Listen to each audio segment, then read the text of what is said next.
Hello everyone, তো HSC chemistry first free কোর্সের আজকে ইলেকট্রন বিন্যাসের পার্ট 3-তে তোমাদের সকলকে স্বাগতম। আজকে আমরা পড়ব হুন্ডের নীতি। লাস্ট দুই ক্লাসে আমরা ইলেকট্রন বিন্যাসের পলির বর্জন নীতি এবং আউটবাউন্ড নীতি, দুটো খুবই গুরুত্বপূর্ণ নীতি সম্পর্কে আলোচনা করেছি। আজকে আমরা আলোচনা করব হুন্ডের নীতি নিয়ে। এটা আমাদের ইলেকট্রন বিন্যাসের লাস্ট টপিক। তো আমাদের মোট ইন্টারের 3টা নীতি আছে, তার মধ্যে আমরা হুন্ডের নীতিটা বাকি আছে। হুন্ডের নীতিটা আজকে আমি তোমাদের বুঝিয়ে দেব। তো হুন্ডের নীতিটা হচ্ছে যে সমশক্তি সম্পন্ন বিভিন্ন অরবিটালে ইলেকট্রন এমনভাবে বিন্যস্ত থাকবে যেন তারা সর্বাধিক সংখ্যায় অযুগ্ম বা বিজোড় অবস্থায় থাকতে পারে, অযুগ্ম বা বিজোড় অবস্থায় থাকতে পারে এবং তাদের স্পিন হবে একমুখী, একমুখী স্পিন হবে। এই জিনিসটা জানতে হবে। আরেকটা জিনিস দেখো যে সমশক্তি সম্পন্ন বিভিন্ন অরবিটাল। তো সমশক্তি সম্পন্ন বিভিন্ন অরবিটাল বলতে আমি কি নির্দেশ করতেছি? তো দেখো, আমরা যখন তোমরা কি একটা জিনিস খেয়াল করছো, আমি যত ভিডিওগুলো করেছি সেই সব ভিডিওতে আমি যখন ইলেকট্রন বিন্যাস প্রকাশ করি, তখন যখন আমি এস বলি, তারপরে পি বলি, তারপরে ডি বলি, তখন আমি সবসময় বলি হচ্ছে উপশক্তি স্তর। আমি কিন্তু কখন এটাকে অরবিটাল বলি না, আমি সবসময় এটাকে বলি উপশক্তি স্তর। এটা একটা স্পেসিফিক রিজন আছে। রিজনটা কি? আমি যখন পিটাকে ভাঙবো, মানে পি উপশক্তি স্তরের আমার 3টা ত্রিমাত্রিক বিন্যাস আছে, তার মানে এটা 3টা অরবিটালকে নির্দেশ করে। সো একটা হচ্ছে আমার পি এক্স, একটা হচ্ছে আমার পি ওয়াই, আর আরেকটা হচ্ছে আমার পি জেড। তাহলে এই যে P x, P Y, P Z, এই জিনিসগুলো কি? এই জিনিসগুলো হচ্ছে আমার অরবিটাল। এই জিনিসগুলাই হচ্ছে আমার অরবিটাল। আর এই জিনিসটা কি? এই জিনিসটা হচ্ছে আমার উপশক্তি স্তর, উপশক্তি স্তর। তাহলে এসে থাকবে 2টা ইলেকট্রন এবং অরবিটালগুলোতে এই যে orbital P x, P Y, P Z সবই তো পি উপশক্তি স্তরের, জাস্ট ত্রিমাত্রিক বিন্যাসটাই তো আলাদা। So that's why P x, P Y, P Z এই যে 3টা অরবিটাল, এরা সর্বদা সমশক্তি সম্পন্ন হয়ে থাকে। তাহলে p x, P Y, P z, তারপর d x y, d y z যেসব অরবিটালগুলো আছে, এরা ম্যাক্সিমাম টাইমে সমশক্তি সম্পন্ন হয়ে থাকে। তবে তুমি যদি কখনো এখানকার যে ডি এক্স ওয়াই অরবিটালটা আছে, তারপরে ডি ওয়াই জেড অরবিটাল আছে, এইটার সাথে যদি তুমি কখনো এইটাকে কম্পেয়ার করো, তাহলে কিন্তু সমশক্তি সম্পন্ন হবে না, সমশক্তি সম্পন্ন হবে না। সমশক্তি সম্পন্ন কোনগুলা? এই যে একই যে ত্রিমাত্রিক বিন্যাস সেগুলো, মানে পি উপশক্তি স্তরের আন্ডারে যেসব অরবিটাল আছে তারা সব সমশক্তি সম্পন্ন, ডি উপশক্তি স্তরের আন্ডারে যেসব অরবিটাল আছে তারা সমশক্তি সম্পন্ন। বোঝা গেল? আশা করি বোঝাতে পেরেছি। তো তারা সর্বাধিক সংখ্যায় অযুগ্ম বা বিজোড় অবস্থায় থাকবে।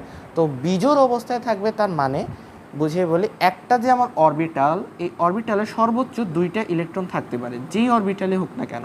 পি এক্সেও 2টা থাকবে, পি ওয়াইতে 2টা থাকবে, পি জেডেও 2টা থাকবে, ডি এক্স ওয়াইতেও 2টা, ডি ওয়াই জেডেও 2টা, অ্যান্ড ফার্দার মোর। তো এই যে অরবিটালগুলো, এই অরবিটালগুলোতে সর্বোচ্চ 2টা ইলেকট্রন থাকতে পারে। এখন 2টা ইলেকট্রন থাকা মানেটা কি?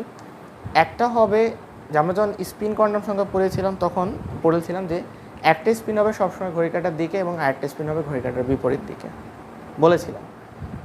তো যখন তারা এমনভাবে বিন্যস্ত থাকবে, মানে অলওয়েজ চেষ্টা করবে যাতে তারা বিজোড় অবস্থায় থাকতে পারে। 2 তো জোড়, তাহলে একটা ইলেকট্রন রাখার চেষ্টা করবে। ম্যাক্সিমাম টাইমে তারা চেষ্টা করবে যে যাতে আমার এই অরবিটালে একটা ইলেকট্রন থাকে। বোঝা গেল? মানে একটা ইলেকট্রন সিঙ্গেল থাকতে চায়, সবসময় তারা সিঙ্গেল থাকতে চায়, মানে চিরকুমার থাকতে চায়। আর এই অযুগ্ম ইলেকট্রনের যে স্পিন, এগুলো হবে একমুখী। মানে যদি কখনো একটা সিঙ্গেল অরবিটাল থাকে, তাহলে সিঙ্গেল অরবিটালগুলো হয় সবগুলো ঘড়ি কাঁটার ডানে হবে, না হয় সবগুলো ঘড়ি কাঁটার বাম দিকে হবে বা বিপরীত দিকে হবে। আশা করি বোঝাতে পেরেছি। এবার উদাহরণ দিই, উদাহরণ দিলে বিষয়টা ক্লিয়ার হবে। তো আমি উদাহরণের জন্য ধরো নাইট্রোজেন পরমাণুটাকেই নিলাম। সো নাইট্রোজেন পরমাণু, এটার আমার পারমাণবিক সংখ্যা হচ্ছে 7। তাহলে আমি ইলেকট্রন বিন্যাসটা কীভাবে লিখতে পারি? সবাই আমার সাথে বলো, 1s2, 2s2, 2p3। কিন্তু আমরা এখন 2p3 লিখবো না, আমরা এখন ইন্টারে উঠছি, আমরা এখন আর এসএসসিতে নেই। তো আমরা এখন ইন্টারে উঠেছি বিধায় আমরা এখন আর একটু ডিসক্রাইব করে লিখব। তো ডিসক্রাইব করে কী লিখবো? আমরা যে পি উপশক্তি স্তর আছে, এটাকে আমি 3টা অরবিটালে ভাগ করতে পারি। তাহলে 2p উপশক্তি স্তরকে হবে 2px, 2py অ্যান্ড 2pz। তাহলে হুন্ড আমার কি বলেছে, হুন্ড বলেছে যে সর্বাধিক সংখ্যায় বিজোড়ভাবে থাকবে, মানে বিজোড় ইলেকট্রন থাকবে, সর্বাধিক সংখ্যক বিজোড় ইলেকট্রনভাবে থাকার চেষ্টা করবে। তাহলে এখানে যে আমার অরবিটালগুলো আছে, 3টা অরবিটাল আছে, 3টা ইলেকট্রন যাবে, 4টা ইলেকট্রন তো চলেই গেছে, তাহলে বাকি আজ 3টা ইলেকট্রন আছে, 3টা ইলেকট্রন যাবে। তাহলে তারা চেষ্টা করবে সব সময় বিজোড় অবস্থায় থাকার জন্য, সিঙ্গেল থাকার জন্য। তাহলে এখানে 2px1 2py1 2pz1, বুঝতে পেরেছ? মানে এরা সবাই সর্বাধিক সংখ্যা বিজোড় অবস্থায় থাকার চেষ্টা করবে, বিজোড় অবস্থায় থাকার চেষ্টা করবে, এবং তাদের স্পিন হবে একমুখী। তাহলে এবার আরেকটা অন্য পদ্ধতিতে আমি ইলেকট্রন বিন্যাসটাকে দেখাবো। এই পদ্ধতিটিকে বলা হয় বক্স পদ্ধতি। বক্স পদ্ধতি।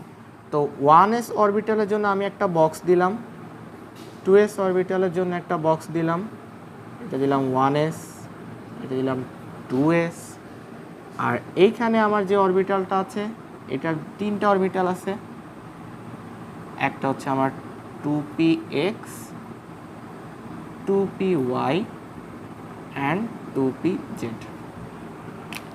তাহলে দেখো স্পিনে আমরা কি পড়ে আসছে, একটা হবে ঘড়ি কাঁটার দিকে, একটা হবে ঘড়ি কাঁটার বিপরীত দিকে। এর বাইরে তো আর কোনো স্পিন নাই, আছে কি? এর বাইরে তো আর কোনো স্পিন নাই। তাহলে 1s অরবিটালে 2টা ইলেকট্রন আছে, তাহলে একটা স্পিন হবে ঘড়ির কাঁটার দিকে, তাহলে আরেকটা হবে ঘড়ির কাঁটার বিপরীত দিকে। 2s অরবিটালের ক্ষেত্রেও সেম, একটা হবে ঘড়ির কাঁটার দিকে, তো আরেকটা হবে ঘড়ির কাঁটার বিপরীত দিকে। এতটুকু পর্যন্ত তো সবার কোনো প্রবলেম নেই। এইবার আসো এই যে বিজোড়, এরা সবাই তো বিজোড়। তাহলে বিজোড় থাকলে হুন্ড বলেছে তাদের স্পিন একমুখী হবে। তাহলে হয় তারা 3জনই ঘড়ির কাঁটার ডানে, না হয় তারা 3জনই ঘড়ির কাঁটার বামে ঘুরবে। তাহলে তাদের স্পিন হবে ফার্স্টেই আপ স্পিন হবে। এই যে একটা, এখানে একটা সিঙ্গেল আছে, এটা একটা, এখানে একটা সিঙ্গেল আছে, এটা একটা। তাহলে আমি যখন হুন্ডের নীতিকে ব্যাখ্যা করব পরীক্ষার সময়, তখন আমি এই বক্স যে চার্ট ইলেকট্রন বিন্যাসটা, বক্স পদ্ধতিতে আমি এটাকে প্রকাশ করব। এই পদ্ধতিটার নাম হচ্ছে বক্স পদ্ধতি, বক্স মেথড। তো বক্স মেথডের সাহায্যে আমি তখন ইলেকট্রন বিন্যাসকে প্রকাশ করব। এরপর আমি দেখাবো যে দেখা যাচ্ছে যে নাইট্রোজেন পরমাণুতে 2p অরবিটালে 3টা ইলেকট্রন বিজোড় অবস্থায় থাকছে বা থাকার চেষ্টা করছে, তার মানে, এবং তাদের স্পিন হচ্ছে সব একমুখী। তাহলে স্পিন যেহেতু একমুখী, তাহলে তারা সবাই হুন্ডের নীতিকে মেনে চলছে। অ্যানাদার এক্সাম্পল দিই, আরেকটা দিই, শুধু একটা কেন দিই, আরেকটা দিই। অক্সিজেন, হুন্ডের নীতি ব্যাখ্যা করছি, তাই আমি আর এবার এই যে এভাবে এবার লিখি 1s2, আটটা দিই 1s2 2s2 2p কত 4। কিন্তু আমরা তো ইন্টারে উঠে গেছি, তাহলে আমরা এখন আর এইভাবে লিখবো না, তাহলে আমরা এখন আর একটু ডেসক্রাইব করে লিখব 2px 2py 2pz। তাহলে এবার দেখো বক্স মেথডে লিখে, বক্স মেথডে লিখি অক্সিজেনের 8, তাহলে বক্স মেথডে লিখলে 1s এর জন্য একটা ঘর বা বক্স, 2s এর জন্য একটা বক্স, আর 2pxyz এদের জন্য আরেকটা বক্স। এটা আমার 1s এর জন্য, এটা আমার 2s এর জন্য, এটা 2px 2py 2pz। এইবার দেখো 1s2, তো 1s2 তাহলে সেম, একটা হবে ঘড়ি কাঁটার দিকে, তো আরেকটা হবে ঘড়ি কাঁটার বিপরীত দিকে, একটা হবে ঘড়ি কাঁটার দিকে, তো আরেকটা হবে ঘড়ি কাঁটার বিপরীত দিকে। এতটুকু পর্যন্ত কোনো সমস্যা নেই। এইবার দেখো আমার 2p4, 2p4 মানে আমার 4টা ইলেকট্রন। তাহলে 4টা ইলেকট্রন হলে ফার্স্টে আমি একটা একটা করে দিয়ে দিই, সবাই ফার্স্টে কী করবে, বিজোড় সংখ্যক যাবে, একটা ফার্স্টে সিঙ্গেল যাবে, এটা একটা সিঙ্গেল যাবে, এটা একটা সিঙ্গেল যাবে, আরেকটা ইলেকট্রন বাকি আছে। এবার এই ইলেকট্রনটা কোথায় যাবে? এই ইলেকট্রনটা এখন চলে যাবে আবার প্রথম দিকে, যেহেতু 3টা ফিল আপ হয়ে গেছে, এবার আবার সে পিএক্সে চলে যাবে। পিএক্সে এসে সেই যেরকম এইটার সাথে অপোজিট স্পিনে এসে সে এরকম জোড়া বন্ধ সৃষ্টি করবে। তাহলে জোড়া সৃষ্টি করার পরে যে 2টা ফাঁকা ঘর রয়ে গেল, তো 2টা এরা হচ্ছে সিঙ্গেল থাকবে। তাহলে ইলেকট্রন বিন্যাসটা কীরকম হবে, 2px2 2py1 2p z1। অনেকেই তোমরা পরীক্ষার হলে এই ভুলটাই করে বসবা যে 2p x এর উপর দুইটা ইলেকট্রন না দিয়ে তোমরা হয় 2p y কে না হয় 2p z কে দুইটা ইলেকট্রন দিয়ে দেবা, এবং এই ভুল কখনোই করা যাবে না। এই ভুল করলে নির্ঘাত তোমার এই প্রশ্নটা ভুল যাবে, গ্যারান্টি। তাই এই ভুল কখনোই করা যাবে না। তাই কি করতে হবে, যখন আমি দেখছি যে 4টা ইলেকট্রন আমার কিন্তু হবে 6টা, তাহলে ফার্স্টে একটা একটা করে সিঙ্গেল যাবে, দেন আবার রিটার্ন এসে এখান থেকে আবার একটা একটা করে ঢুকবে। বোঝা গেল? আশা করি বোঝাতে পেরেছি। এই হচ্ছে আমাদের হুন্ডের নীতি। তো যদি তোমার কাছে ভিডিওটি ভালো লেগে থাকে অবশ্যই একটি লাইক দিবে এবং তোমার বন্ধুদের সাথে শেয়ার করতে ভুলবে না। যদি কোনো কিছু বুঝতে অসুবিধা হয় তাহলে আমাকে কমেন্ট সেকশনে জানাবে এবং আমার পেজটিকে ফলো করবে। তো সবাই ভালো থেকো, সুস্থ থেকো, আল্লাহ হাফেজ।